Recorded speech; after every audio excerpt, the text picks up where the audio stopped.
งานก่อสร้างและขยายพันธุ์ขอการอนุมัติขอการสร้างต่ำจากบรรดาองค์กษัตริย์ต่างมหาชนขันแขวงสาวนุ่มแม่ยิ่งกรรมบาลเชิงในเมื่อก่อนที่ว่าเขตพวกเขามีแต่หน่วยพักแล้วพวกจักช่วยเบียร์กันบัวท่านได้รับการปรับปรุงบัวท่านได้รับการสร้างต่ำเชิงเพิ่นได้มาร่วมชีวิตพักนำหน่วยพักของเขาต่อครับการก่อสร้างหน่วยพักก่อใช้เข้มแข็งแน่นนี้โดยอิงตามคำสั่งและอิงตามคำแนะนำนี้นับแต่ปี2021เป็นต้นมาคณะพรรคพวกเขาก็คือหน่วยพรรคพวกเขาก็ได้นำพาการสร้างแผนก่อสร้างหน่วยพรรคก่อใช้เข้มแข็งนักแน่ติดพันกับการดำเนินชีวิตการเมืองของหน่วยพรรคของสมาชิกพรรคและการประเมินโดยพรรคในแต่ละปีและการสมัยเชิงผ่านการตีราคาและหักพ้องของทางเสนอคณะพรรคขันเทิมออกใบอย่างยื่นหักพ้องเป็นหน่วยพรรคก่อใช้เข้มแข็งนักแน่ใน3 ปีซ้อนซึ่งมีปี2021 2022และ2023ก็แล้วไปครับ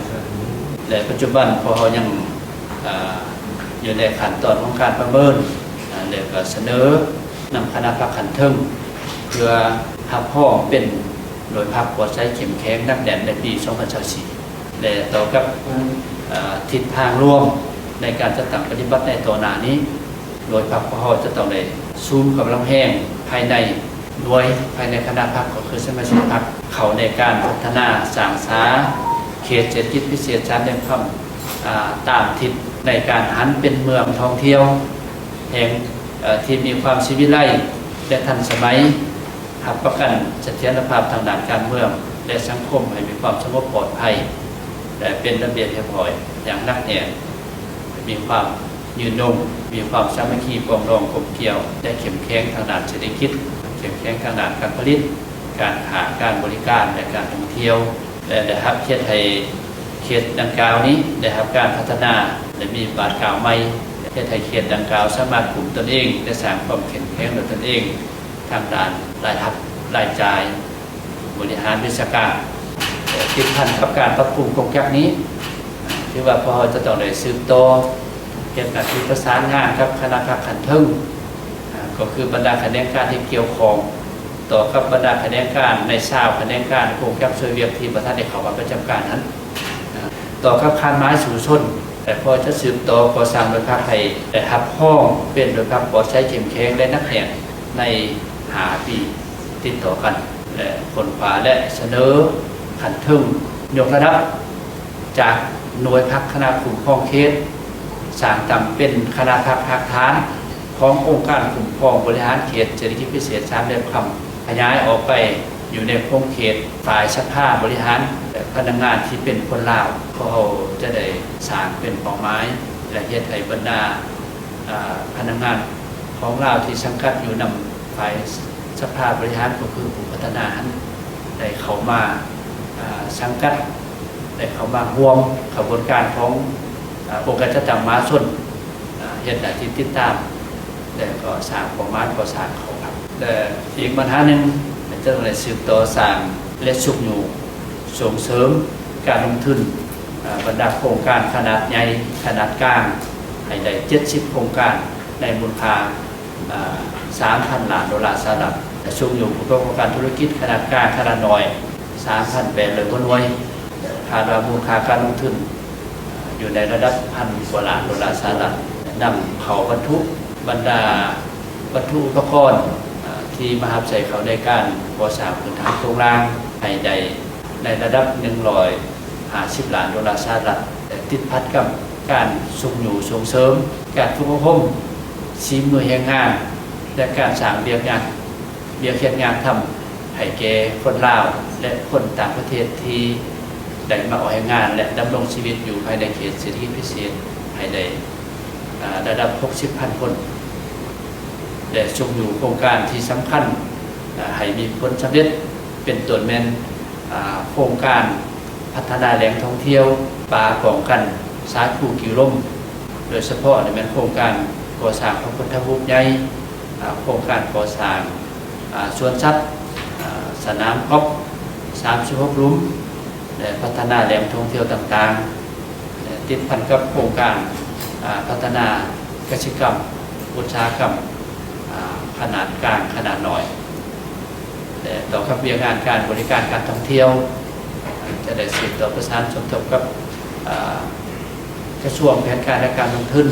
กระทรวงโยธาธิการและขนส่งในการสืบต่อเปิดสายการบินภายในและต่างประเทศให้ได้เพิ่มขึ้นเนื่องจากว่าสนามบินของเราอยู่เขตนี้เป็นสนามบินสากลและเป้าหมายในการสร้างหรือว่าดึงดูดนักท่องเที่ยวให้เขามาพัฒนาให้เขามาท่องเที่ยวเขตเศรษฐกิจพิเศษของเรานี้แจกพิกัดท่องเที่ยวเขตเศรษฐกิจพิเศษสามเหลี่ยมคำสัมผัสกับการท่องเที่ยวที่หลากหลายวันนี้พวกเขาจะมาจัดโซนเที่ยวแต่ละจุดให้บรรดาทานได้ฮู้ว่ามีแหล่งท่องเที่ยวใดๆเพื่อให้ง่ายต่อการมาเที่ยวเริ่มต้นสถานที่ทำอิฐด้วยวัดทองทิพย์พัฒนารามหรือวัดต้นเพิงนั่นเองตั้งอยู่บ้านต้นเพิงเมืองต้นเพิงแขวงบ่อแก้วเป็นสถานที่ประดิษฐานของพระเจ้าทองทิพย์องค์ศักดิ์สิทธิ์พระคูบ้านคูเมืองอายุพรรษาครบรอบ501 ปีและพระเจ้าองค์หลวงที่ค้นพบจากดอนเพิงคำเห็นให้มีนักท่องเที่ยวทั่วทุกหนแห่งมาเที่ยวชมและสักการะบูชามาต่อกันที่วัดศรีดอนซักซึ่งเป็นวัดที่ยกย้ายตามแผนพัฒนาเขตเศรษฐกิจพิเศษสามเหลี่ยมคำในปี 2012 มีพระเจ้ามเหสักเป็นพระเก่าแก่ของวัดภายในวัดยังมีหลากหลายจุดให้นักท่องเที่ยวได้เที่ยวชมและกราบไหว้บูชายับเข้ามาภายในเขตเศรษฐกิจพิเศษสามเหลี่ยมคำสถานที่ทำอิฐแมนดอนซาวหรือปองเยี่ยมสามเหลี่ยมคำเป็นดอนขนาดใหญ่มีต้นดอกนิ้วย่างใหญ่ไปทั่วดอนแต่เหนือฮอดใต้ประมาณ500 ต้นภายในดอนก็ยังมีบอนถ่ายรูปหลายๆบอนให้ถ่ายรูปเซ็กอิน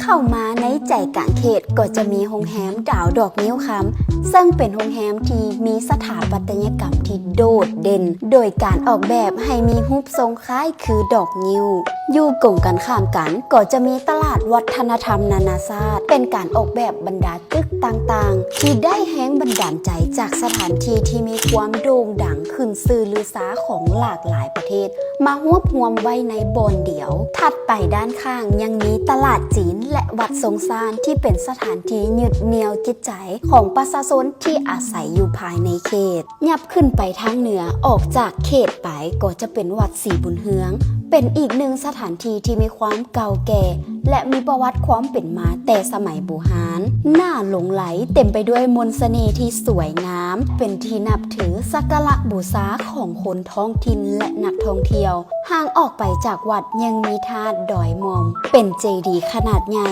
ตั้งอยู่เทิงภูที่สายบุญบ่ควรพลาดและสุดท้ายแม่นสวนทะเลดอกไม้ที่มีดอกไม้ที่หลากหลายชนิดมีสีสันที่สวยงามและมีมุมถ่ายรูปที่หลากหลายสุดๆวันพักผ่อน